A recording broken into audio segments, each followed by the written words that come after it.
Hi friends, எல்லாம் எப்படி இருக்கீங்க? இன்றைக்கி நம்ம என்ன பண்ண போகிறோன்னா நண்டு குழம்பு வைக்க போகிறோம் ஃப்ரெண்ட்ஸ். நண்டு குழம்பு எப்படி வைக்கிறதுன்னு நான் உங்ககிட்ட சொல்கிறேன். ஃபஸ்ட்டு எண்ணெயை ஊற்றி தக்காளி வெங்காயத்தை நல்லா சோம்பு போட்டு வதக்கிடணும் ஃப்ரெண்ட்ஸ். அதுக்கப்புறம் நாட்டு கத்திரிக்காய் இருக்குது பார்த்திங்களா, அதை நல்லா வாங்கி நீளமாக நறுக்கி அந்த தக்காளி வெங்காயத்தோடு போட்டு நல்லா வதக்கிடணும் ஃப்ரெண்ட்ஸ். தக்காளி வெங்காயம் கத்திரிக்காய் சோம்பு அந்த வாசனை வந்து ஆளையே அப்படியே மிரட்டிடும் ஃப்ரெண்ட்ஸ். அந்தளவுக்கு வாசனையாக இருக்கும் அந்த மூணும் சேரும்போது. அதுக்கப்புறம் கத்திரிக்காய் வந்து நல்ல கத்திரிக்காவாக பார்த்து வாங்கிக்கோங்க. அந்த வரி கத்திரிக்காய் நல்லா இருக்காது, நல்ல இந்த கத்திரி கலரில் இருக்கும்ல அந்த கத்திரிக்காய் யூஸ் பண்ணிக்கோங்க. கத்திரிக்காய் துவையெல்லாம் சூப்பராக இருக்கும் ஃப்ரெண்ட்ஸ். அதெல்லாம் நான் இன்னொரு வீடியோவில் உங்களுக்கு நான் அப்லோட் பண்ணுறேன். இதெல்லாம் வந்து பர்மா ஸ்டைல் நண்டு கிரேவி ஃப்ரெண்ட்ஸ். நாங்கள் எங்கள் ஊர் சைடு ராமநாதபுரம் சைடெலாம் நாங்கள் இப்படி தான் வச்சு சாப்பிடுவோம்.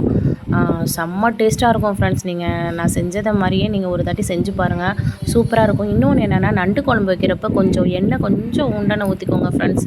அப்போனா தான் அந்த சூப்பராக இருக்கும். அப்படியே நம்ம சாதத்தோடு பிசைஞ்சு சாப்பிடும்போது நல்லாயிருக்கும். பொடி என்னென்னு பார்த்தோம்னா, மஞ்சத்தூள் போட்டுக்கோங்க, தேவையான அளவு போட்டுக்கோங்க. மல்லித்தூள் கண்டிப்பாக ஒரு 2.5 ஸ்பூன் போட்டுக்கோங்க. தனி மிளகாய்த்தூள் போட்டுக்கோங்க ஃப்ரெண்ட்ஸ். தனி மிளகாய்த்தூள் ஒரு 2.5 ஸ்பூன் 3 ஸ்பூன் போட்டுக்கோங்க. உங்கள் காரத்துக்கு ஏற்ப போட்டுக்கோங்க. ஏன்னா ஒரு சில பேர் காரம் நல்லா சாப்பிடுவாங்க, ஒரு சில பேர் சரியாக சாப்பிடுவாங்க. நண்டுலாம் வந்து நமக்கு ரொம்ப நல்லது ஃப்ரெண்ட்ஸ். அது வந்து சளிக்கு ரொம்ப நல்லதுன்னு சொல்லுவாங்க. நண்டு சாப்பிடும்போதே நமக்கு ரன்னிங் நோஸ்லாம் அப்படியே இதாயிரும். குழந்தைங்களுக்கு ரொம்ப நல்லது. அந்த நண்டு காலெல்லாம் உடைச்சி சூப் வச்சு கொடுக்கும்போது அவங்களுக்கு ரொம்ப நல்லது. இதுக்கு வந்து ஒரு மசாலா ரெடி பண்ணணும் ஃப்ரெண்ட்ஸ். அது மசாலா என்னென்னு பார்த்தோம்னா, இஞ்சி பூண்டு தேங்காய் சோம்பு ஜீரகம் மிளகு இதெல்லாம் நல்லா பேஸ்ட்டு பண்ணி வச்சுக்கோங்க. வச்சு அது இந்த கிரேவியோடு போட்டுருங்க. போட்டு நல்லா பெரட்டிடுங்க. எல்லாம் ஒன்றா பார்த்துட்டு உப்பு பார்த்துக்கோங்க. உப்பு தேவையான அளவு போட்டுட்டோம்னா அது நல்லா கொதிக்கணும். அதில் உள்ள பச்சை வாடை எல்லாமே போகணும். போயிட்டு நல்லா குழம்பு நல்லா கொதிஞ்சு தக்காளி எல்லாம் அப்படியே நல்லா ஜூஸியாக அப்படியே வெந்து அந்த மசாலாவோட எண்ணெய் பிரிஞ்சு நல்லாயிருக்கும். அது மாதிரி எந்த ஒரு குழம்பு வைக்கும் போதுமே ஃப்ரெண்ட்ஸ் வந்து எண்ணெய் பிரிஞ்சு வரணும். அந்த எண்ணெய் பிரிஞ்சு வந்து நீங்கள் குழம்பு வச்சு பாருங்கள், அந்த குழம்புக்கு உள்ள டேஸ்ட்டே தனியாக இருக்கும். இப்போ நம்ம எல்லாம் போட்டுட்டு உப்பெல்லாம் கரெக்ட் பண்ணிவிட்டு எல்லாத்தையும் ஒன்றா கிண்டி விட்டுறணும். கிண்டி விட்டுட்டு அதுக்கப்புறம் கொஞ்சம் கொதிய விடணும். கொஞ்சம் நல்ல ஒரு உங்கள் வீட்டில் எத்தனை பேர் இருக்காங்களோ அதுக்கேற்ற மாதிரி மட்டும் தண்ணி வச்சுக்கோங்க. ரொம்ப தண்ணி வச்சாலும் இதுக்கு நல்லா இருக்காது.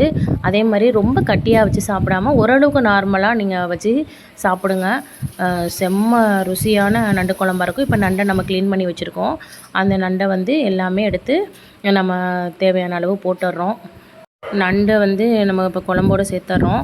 நண்டை வந்து க்ளீன் பண்ணும்போது நல்லா சேஃபாக க்ளீன் பண்ணுங்கள் ஃப்ரெண்ட்ஸ். ஏன்னா நண்டை க்ளீன் பண்ணும்போது சேஃபாக பண்ணணும் ஃப்ரெண்ட்ஸ். ஏன்னா அது ரொம்ப நாள் இருந்து பாக்ஸில் அடைச்சி கொண்டுட்டு வராங்க. அது எப்படி இருக்கும், அதுக்கு என்ன மருந்து கலக்கிறாங்கன்னு கூட நமக்கு தெரியல. அதனால் எந்த ஒரு நான்வெஜ் நீங்கள் க்ளீன் பண்ணினாலும் அதில் கொஞ்சம் மஞ்சத்தூள் லைட்டாக ஒரு 2-3 கல் உப்பு போட்டு நீங்கள் நல்லா க்ளீன் பண்ணுங்கள். அதில் வந்து ஒரு நார்மலாக இருக்கும், அதெல்லாம் எடுத்து விட்டுட்டு நீங்கள் க்ளீன் பண்ணும்போது நண்டு நமக்கு பெர்ஃபெக்டாக வந்துடும். அதுக்கப்புறம் நண்டை போட்டுட்டு குழம்பு நல்லா கொத்தமல்லி கருவேப்பிலையை நல்லா தூவிடுங்க. சுவையான ராமநாதபுரம் நண்டு குழம்பு ரெடி.